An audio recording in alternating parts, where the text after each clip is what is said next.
जय हिंद। नमस्कार दोस्तों, स्वागत है आप सभी का अपने एमपी स्टडी की यूट्यूब चैनल पर।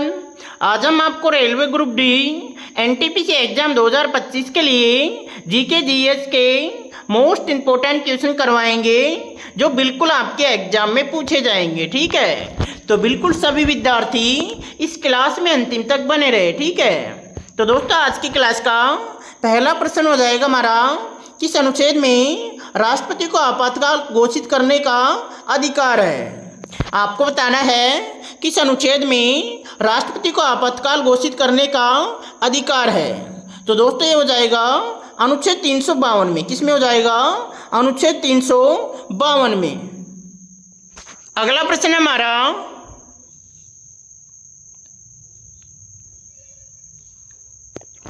जलियांवाला बाग हत्याकांड कब हुआ था।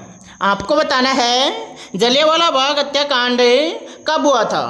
तो दोस्तों जलियांवाला बाग हत्याकांड हुआ था 13 अप्रैल 1919 को। कब हुआ था? 13 अप्रैल 1919 को। ठीक है, तो बिल्कुल दोस्तों काफ़ी इंपॉर्टेंट क्वेश्चन है, स्टार लगा लीजिए, बार बार एग्जाम में पूछा जाता है। अगला प्रश्न है हमारा, प्रकाश संश्लेषण की प्रक्रिया में कौन सी गैस बाहर निकलती है। आपसे पूछा गया है प्रकाश संश्लेषण की प्रक्रिया में कौन सी गैस बाहर निकलती है। तो दोस्तों ये निकलती है ऑक्सीजन। कौन सी निकलती है? ऑक्सीजन। ठीक है, बिल्कुल दोस्तों ऑप्शन सी हमारा राइट आंसर हो जाएगा। ठीक है, अगला प्रश्न है हमारा, अगले प्रश्न से पहले महत्वपूर्ण सूचना ये है, जिस भी विद्यार्थी को आरआरबी ग्रुप डी एग्जाम के लिए टीसीएस के द्वारा पूछे गए प्रीवियस ईयर क्वेश्चनों की बुक बिल्कुल फ्री में लेनी है तो यहाँ पर मैसेज कर दे। ठीक है, बिल्कुल दोस्तों ये वाली बुक आपको बिल्कुल फ्री में दी जाएगी। ठीक है, लेकिन ध्यान रखना फ्री में सिर्फ उसी विद्यार्थी को मिलेगी जिसने चैनल को सब्सक्राइब कर रखा है। ठीक है, तो जिस भी विद्यार्थी ने अभी तक चैनल को सब्सक्राइब नहीं किया है तो जल्दी से चैनल को सब्सक्राइब करके और यहाँ पर मैसेज कर दे। ठीक है, अगला प्रश्न है हमारा, चौरी चौरा कांड किस वर्ष हुआ था। आपको बताना है चौरी चौरा कांड किस वर्ष हुआ था। तो दोस्तों ये हुआ था 1922 में। कब हुआ था? 1922 में। ठीक है, और दोस्तों ये चौरी चौरा जगह है, ये चौरी चौरा स्थान है, ये कहाँ पर स्थित है? तो दोस्तों ये स्थित है उत्तर प्रदेश में। कहाँ पर स्थित है? उत्तर प्रदेश में। ठीक है, तो जिस भी विद्यार्थी ने ऑप्शन ए को लॉक किया है उन सभी का राइट आंसर है। अगला प्रश्न है हमारा, भारतीय संसद के पहले स्पीकर कौन थे। आपको बताना है भारतीय संसद के पहले स्पीकर कौन थे। तो दोस्तों भारतीय संसद के पहले स्पीकर हो जाएंगे जीवी मावलंकर। कौन हो जाएंगे? जीवी मावलंकर। ठीक है, तो जिस भी विद्यार्थी ने ऑप्शन ए को लॉक किया है उन सभी का राइट आंसर है।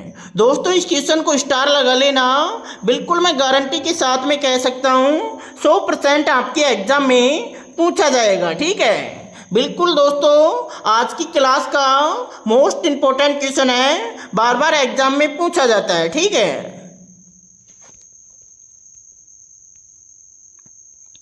ये देख लीजिए दोस्तों, आरआरबी एनटीपीसी 2016 से लगातार पूछा जा रहा है, तो दोस्तों अच्छे से रट लेना। ठीक है, बिल्कुल दोस्तों आज की क्लास का मोस्ट इम्पोर्टेंट क्वेश्चन है, बिल्कुल आपके एग्जाम में पूछा जाएगा। ठीक है, बिल्कुल दोस्तों यहाँ पर आपको देख लेना है कितनी बार अब तक एग्जाम में पूछा जा चुका है। तो बिल्कुल यहाँ से क्वेश्चन है, ये वाला क्वेश्चन है जो आपके एग्जाम में 100% पूछा जाएगा। ठीक है, अगला प्रश्न है हमारा, पानीपत की पहली लड़ाई कब हुई। आपको बताना है पानीपत की पहली लड़ाई कब हुई थी। तो दोस्तों ये हुई थी 1526 में। कब हुई थी? 1526 में। ठीक है, तो ऑप्शन बी हमारा राइट आंसर है। ठीक है, अगला प्रश्न है हमारा, सोडियम धातु को किस द्रव में रखा जाता है? आपको बताना है सोडियम धातु को किस द्रव में रखा जाता है। तो दोस्तों सोडियम धातु को रखा जाता है मिट्टी के तेल में। किस में रखा जाता है? मिट्टी के तेल में। ठीक है, तो ऑप्शन सी हमारा राइट आंसर हो जाएगा। ठीक है, अगला प्रश्न हमारा, प्रथम विश्व युद्ध कब हुआ था? आपको बताना है प्रथम विश्व युद्ध कब हुआ था। तो दोस्तों प्रथम विश्व युद्ध हुआ था 1914 से 1918 के बीच में। ठीक है, तो जिस भी विद्यार्थी ने ऑप्शन ए को लॉक किया है उन सभी का राइट आंसर है। दोस्तों स्टार लगा लेना, आरआरबी ग्रुप डी एग्जाम 2018 में पूछा गया क्वेश्चन है, तो दोस्तों काफ़ी इंपॉर्टेंट क्वेश्चन है। ठीक है, अगला प्रश्न हमारा, भारतीय संविधान में पहला संशोधन डैश में किया गया था। आपको बताना है भारतीय संविधान में पहला संशोधन कब किया गया था। तो दोस्तों किया गया था 1951 में। कब किया गया था?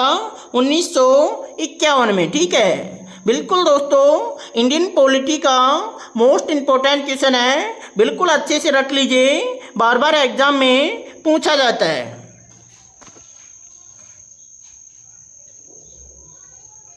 ये देख लीजिए दोस्तों, आरआरबी ग्रुप डी एग्जाम 2018 में, एनटीपीसी 2016 में और एनटीपीसी 2021 में जो आपका पिछला एनटीपीसी का एग्जाम हुआ था वहाँ पर भी पूछा गया क्वेश्चन है। तो दोस्तों काफ़ी इंपॉर्टेंट क्वेश्चन है। ठीक है, बिल्कुल अच्छे से नोट कर लेना, अच्छे से रट लेना। ठीक है, अगला प्रश्न है हमारा,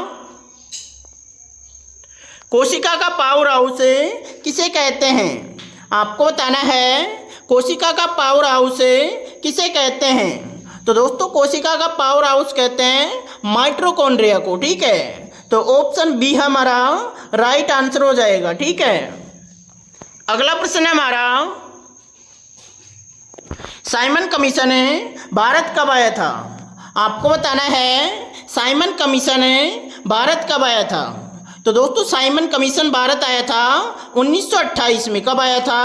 1928 में। ठीक है, तो जिस भी विद्यार्थी ने ऑप्शन सी को लॉक किया है उन सभी का राइट आंसर है। अगला प्रश्न हमारा, शुष्क बर्फ क्या है? आपको बताना है शुष्क बर्फ क्या है। तो दोस्तों शुष्क बर्फ हो जाएगी ठोस कार्बन डाइऑक्साइड। क्या हो जाएगी? ठोस कार्बन डाइऑक्साइड। ठीक है, बिल्कुल दोस्तों साइंस का मोस्ट इम्पोर्टेंट क्वेश्चन है, अच्छे से नोट कर लेना, बिल्कुल आपके एग्जाम में पूछा जाएगा। अगला प्रश्न है हमारा, भाखड़ा नांगल बांध किस नदी पर बना है? आपको बताना है भाखड़ा नांगल बांध किस नदी पर बना है। तो दोस्तों ये बना है सतलज नदी पर। ठीक है, तो जिस भी विद्यार्थी ने ऑप्शन सी को लॉक किया है उन सभी का राइट आंसर है। अगला प्रश्न है हमारा,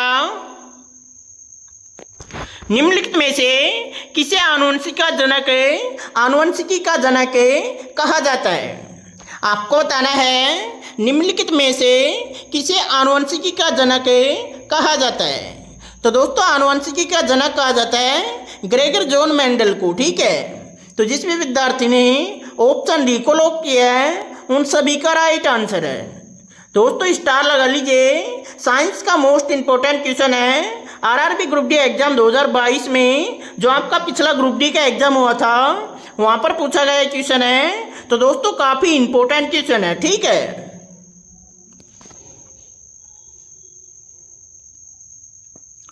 ये देख लीजिए दोस्तों, आरआरबी ग्रुप डी एग्जाम 2022 में पूछा गया क्वेश्चन है। तो दोस्तों काफ़ी इंपॉर्टेंट क्वेश्चन है, बिल्कुल अच्छे से नोट कर लीजिए। ठीक है, बिल्कुल दोस्तों हम आपके लिए ओरिजिनल कंटेंट लाते हैं, बेस्ट से बेस्ट कंटेंट लाते हैं। तो इसके लिए हमारे चैनल को सब्सक्राइब कर लीजिए और क्लास को लाइक ज़रूर कर दीजिए। ठीक है, अगला प्रश्न हमारा,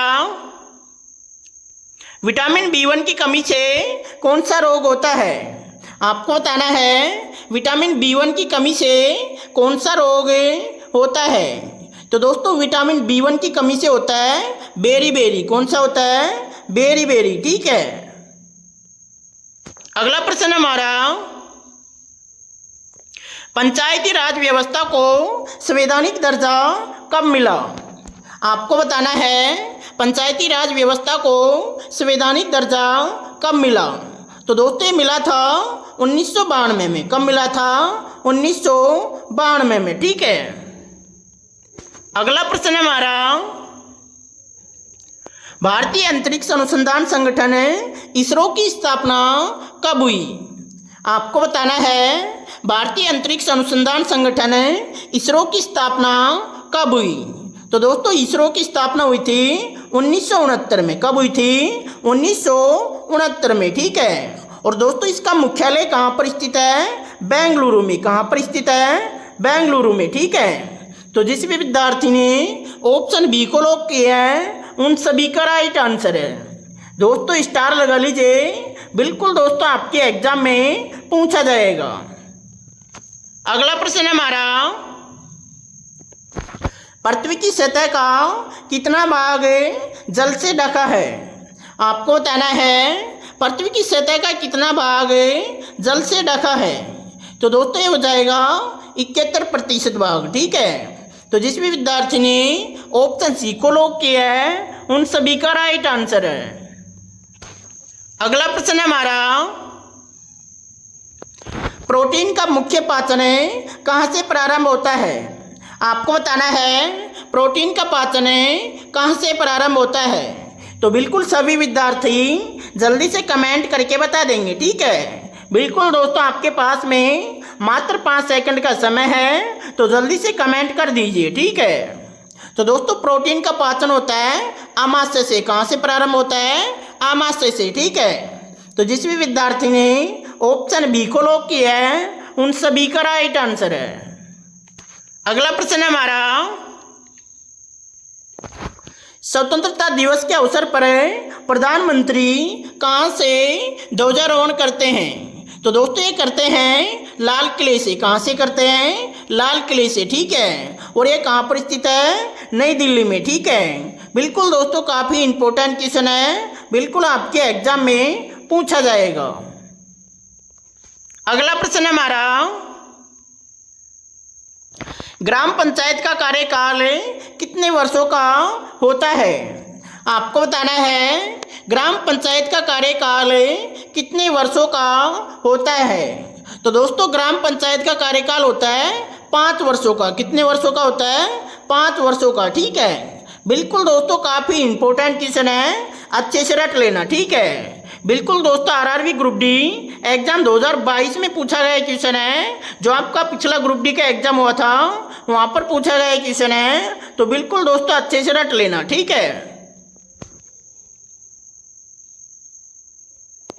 ये देख लीजिए दोस्तों आरआरबी ग्रुप डी एग्जाम 2022 में पूछा गया क्वेश्चन है। तो दोस्तों काफ़ी इंपॉर्टेंट क्वेश्चन है, ठीक है। बिल्कुल दोस्तों आज की क्लास में हमने मोस्ट इंपॉर्टेंट क्वेश्चन ऐड किए हैं। तो जिस भी विद्यार्थी ने इस क्लास को शुरू से अंतिम तक एक बार अच्छे से देख लिया तो बिल्कुल दोस्तों यहाँ से आपको 100% क्वेश्चन देखने को मिलेंगे, ठीक है। तो दोस्तों आप इसकी बार यानी कि इस बार आपको सिलेक्शन लेना है तो दोस्तों क्लास को अंतिम तक जरूर देख लीजिए। और ये वाले जो क्वेश्चन है बिल्कुल दोस्तों आपके एग्जाम में 100% आपको देखने को मिलेंगे, ठीक है।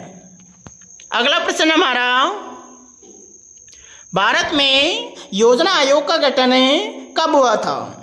आपको बताना है भारत में योजना आयोग का गठन कब हुआ था। तो दोस्तों भारत में योजना आयोग का गठन हुआ था 1950 में। कब हुआ था? 1950 में, ठीक है।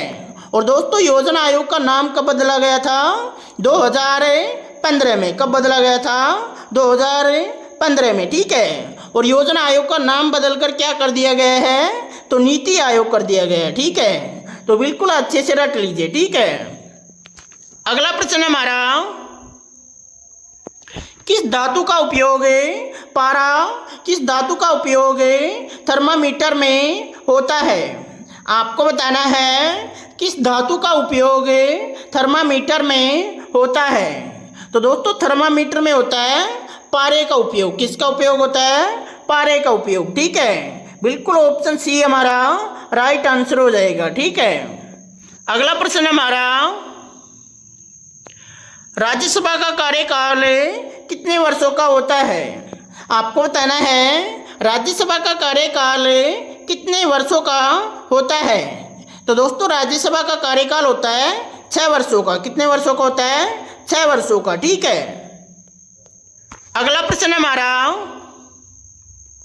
कर्क रेखा भारत के कितने राज्यों से गुजरती है? आपको बताना है कर्क रेखा भारत के कितने राज्यों से गुजरती है। तो दोस्तों ये गुजरती है 8 राज्यों से। ठीक है। अगला प्रश्न हमारा, जल का रासायनिक सूत्र क्या है? आपको बताना है जल का रासायनिक सूत्र क्या है। तो दोस्तों जल का रासायनिक सूत्र हो जाएगा H2। ठीक है। तो जिस भी विद्यार्थी ने ऑप्शन बी को लॉक किया है उन सभी का राइट आंसर है। अगला प्रश्न हमारा, नोबेल पुरस्कार पाने वाले पहले भारतीय महिला कौन थी? आपको बताना है नोबेल पुरस्कार पाने वाली पहली भारतीय महिला कौन थी। तो दोस्तों ये हो जाएंगी मदर टेरेसा। ठीक है। तो जिस भी विद्यार्थी ने ऑप्शन सी को लॉक किया है उन सभी का राइट आंसर है। अगला प्रश्न हमारा, भारत में हरित क्रांति का संबंध किससे है? आपको बताना है भारत में हरित क्रांति का संबंध किससे है।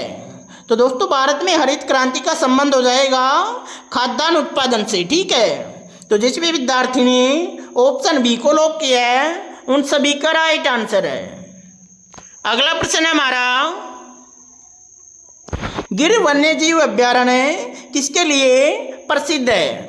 आपको बताना है गिर वन्यजीव अभ्यारण्य किसके लिए प्रसिद्ध है। तो दोस्तों ये प्रसिद्ध है शेरों के लिए। ठीक है। तो जिस भी विद्यार्थी ने ऑप्शन बी को लॉक किया है उन सभी का राइट आंसर है। अगला प्रश्न हमारा, आज की क्लास का आखिरी प्रश्न हमारा, सर्वेंट्स ऑफ इंडिया सोसाइटी की स्थापना किसने की? आपको बताना है सर्वेंट्स ऑफ इंडिया सोसाइटी की स्थापना किसने की। तो दोस्तों ये की थी गोपाल कृष्ण गोखले ने। ठीक है। तो जिस भी विद्यार्थी ने ऑप्शन सी को लॉक किया है उन सभी का राइट आंसर है। तो दोस्तों इन 30 क्वेश्चन में से आपके कितने क्वेश्चन सही हुए हैं हमें कमेंट करके जरूर बता दीजिए। ठीक है। और ध्यान रखिए जिस भी विद्यार्थी ने अभी तक चैनल को सब्सक्राइब नहीं किया है तो चैनल को सब्सक्राइब जरूर कर लीजिए। ठीक है।